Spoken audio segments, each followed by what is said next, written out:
Om Swastiastu. Assalamualaikum warahmatullahi wabarakatuh. Salam namo buddhaya, salam sejahtera bagi kita semua. Kami dari kelompok 10 akan mempresentasikan materi yang berjudul Metode Sarana Implementasi Strategi. Sebelum kami mempresentasikan materi, izinkan kami untuk memperkenalkan diri terlebih dahulu. Perkenalkan, nama saya Ibtu Suwarnyana dengan NPM 302. Selanjutnya,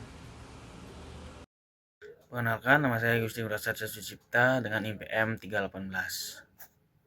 Perkenalkan, nama saya Madi Adnyana Adi Putra dengan NPM 265. Perkenalkan, nama saya Raflian Usama dengan NPM 314. Baik, perkenalkan nama saya Anak Agung Rarang Teguh Rajendra, NPM 202132121295. baik, yang pertama yaitu pengertian metode, sarana, dan strategi implementasi. Implementasi strategi adalah tahap krusial dalam siklus manajemen strategis yang mengubah rencana yang telah dirumuskan menjadi tindakan nyata di lapangan. Nah, proses ini melibatkan penerapan keputusan-keputusan strategis dan kebijakan yang telah disusun pada tahap perencanaan untuk mencapai tujuan jangka panjang dan jangka pendek organisasi. Nah, tujuan dari implementasi strategi adalah untuk mengeksekusi visi organisasi dan mengoptimalkan sumber daya yang ada agar strategi yang direncanakan dapat tercapai dengan efektif dan efisien. Nah, adapun beberapa faktor keberhasilan implementasi strategi yaitu yang pertama, manajemen yang efektif, komunikasi yang transparan, yang ketiga, keterlibatan seluruh pihak, dan yang selanjutnya yaitu metode implementasi strategi. Metode implementasi strategi merujuk pada pendekatan atau cara yang digunakan untuk menjalankan atau mewujudkan strategi yang telah direncanakan. Metode ini berfungsi sebagai pedoman dalam proses implementasi untuk memastikan strategi dapat terlaksana dengan baik dan mencapai tujuan yang diinginkan. Dalam hal ini, metode mencakup serangkaian langkah-langkah sebagai berikut. Yang pertama yaitu perencanaan operasional. Yang kedua, desain struktur organisasi dan alokasi tanggung jawab. Yang ketiga, pengelolaan sumber daya manusia. Dan yang keempat, alat dan teknologi yang mendukung. Yang kelima, pengelolaan risiko dan kendala. Sekian, selanjutnya akan melanjutkan dari rekan saya. Baik, di sini saya akan melanjutkan materi dari rekan saya. Keenam, komunikasi yang efektif. Ada dua komunikasi yang efektif. Yang pertama, komunikasi internal. Menyediakan alur komunikasi yang jelas antar tim dan departemen yang terlibat dalam implementasi strategi. Yang kedua, komunikasi eksternal. Strategi implementasi juga melibatkan komunikasi dengan pihak eksternal seperti pemasok, mitra, dan pelanggan, terutama jika strategi tersebut berhubungan dengan kolaborasi eksternal. Selanjutnya yang ketujuh, pemantauan dan evaluasi. Ada dua pemantauan dan evaluasi. Yang pertama, penentuan indikator kinerja utama atau KPI. Menentukan KPI untuk memantau kemajuan implementasi strategi. Yang kedua, evaluasi berkala.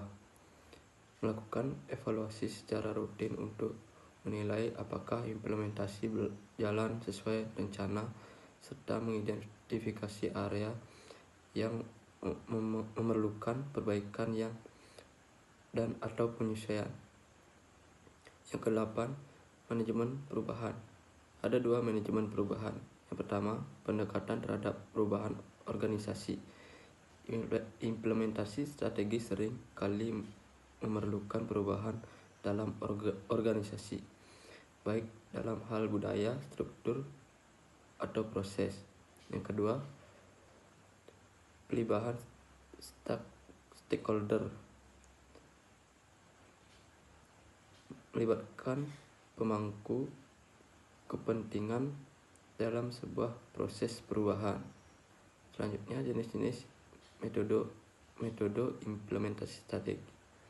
Yang pertama, metode top down.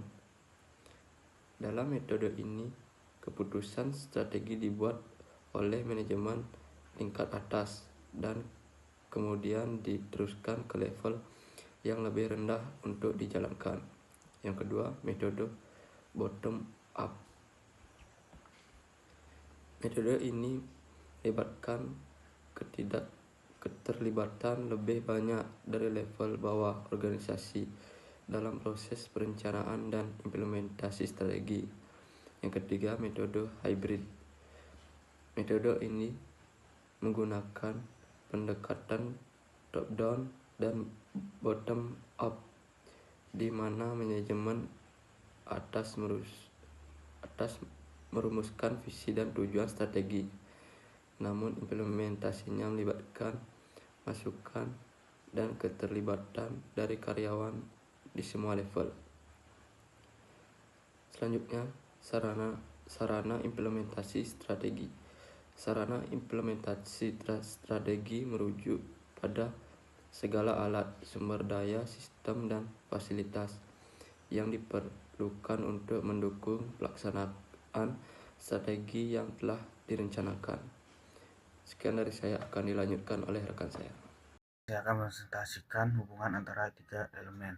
Hubungan antara metode, sarana, dan implementasi strategi sangat penting dalam memastikan bahwa suatu strategi yang telah direncanakan dapat diterapkan dengan sukses dalam organisasi. Masing-masing elemen ini saling berkaitan dan mendukung suatu sama lain dan dalam proses mengubah rencana strategi menjadi tindakan nyata. Satu, metode sebagai pendekatan implementasi.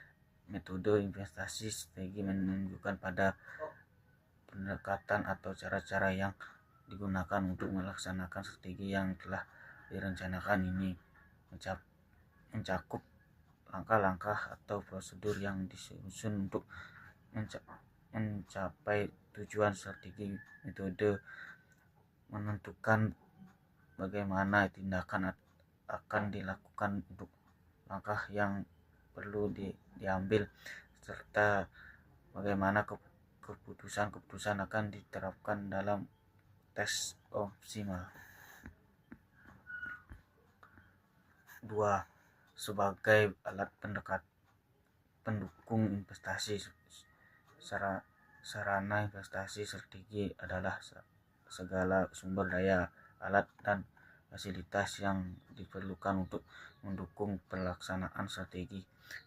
Sarana ini bisa berupa sumber daya manusia yang terampil, teknologi yang relevan, struktur organisasi yang mendukung, anggaran yang memandai, dan kebijakan internal yang sesuai. Sarana juga mencakup sistem informasi dan komunikasi yang memadai untuk mempercepat pengambilan keputusan dan lalur informasi. Sekian presentasi dari saya. Om Swastiastu. Perkenalkan, nama saya Gusti Madewahya Pananata dengan NPM 267. Baik, di sini saya akan melanjutkan presentasi teman saya. 3. Implementasi strategi sebagai proses eksekusi. Implementasi strategi adalah proses nyata yang mengubah rencana strategis menjadi tindakan yang efektif untuk mencapai tujuan jangka panjang organisasi. Ini melibatkan pelaksanaan kebijakan, pengalokasian sumber daya, pengorganisasian struktur, dan penentuan kemajuan untuk memastikan bahwa strategi yang direncanakan berjalan dengan lancar. Hubungan dengan metodologi dan sarana implementasi strategi memerlukan metode yang jelas untuk memadu proses dan sarana yang memadai untuk mendukungnya. Contohnya, jika organisasi memiliki untuk menerapkan strategi diversifikasi produk sebagai bagian dari pertumbuhan pasar, metode yang digunakan melibatkan analisis pasar, pengembangan produk baru, dan kampanye pemasaran. Yang keempat, proses implementasi yang koordinatif. Keberhasilan implementasi strategi sangat bergantung pada koordinasi antara metode yang digunakan, sarana yang disediakan. Proses implementasi efektif tidak hanya membutuhkan panduan dalam bentuk metode, tetapi juga alat dan dukungan yang diperlukan agar langkah-langkah dalam metode tersebut dapat diimplementasikan dengan sukses. Hubungan independen. Yang pertama, metode memberikan arahan yang jelas tentang langkah-langkah yang harus diambil.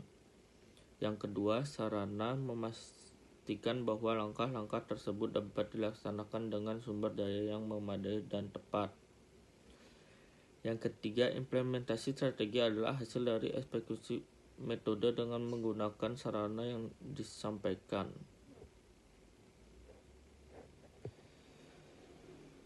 Contoh praktis strategi empati pasar.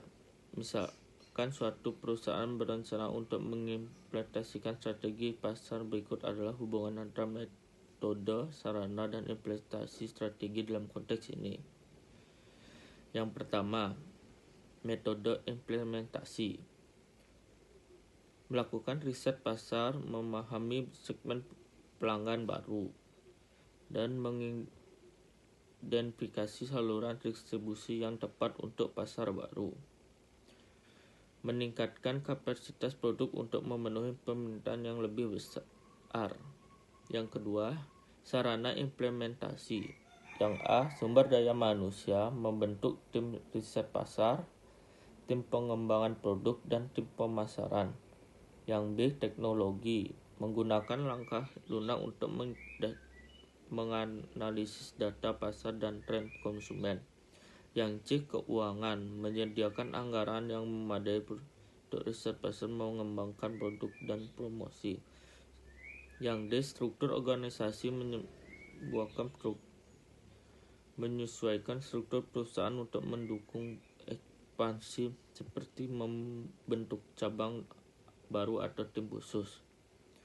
Yang ketiga, Yang ketiga, implementasi strategi. Yang A, melaksanakan riset pasar dan mengidentifikasi peluang baru. Yang B, memproduksi dan meluncurkan produk untuk memenuhi kebutuhan pasar yang baru. Yang C, menyusun dan melaksanakan kampanye pemasaran untuk mengenalkan produk di pasar baru.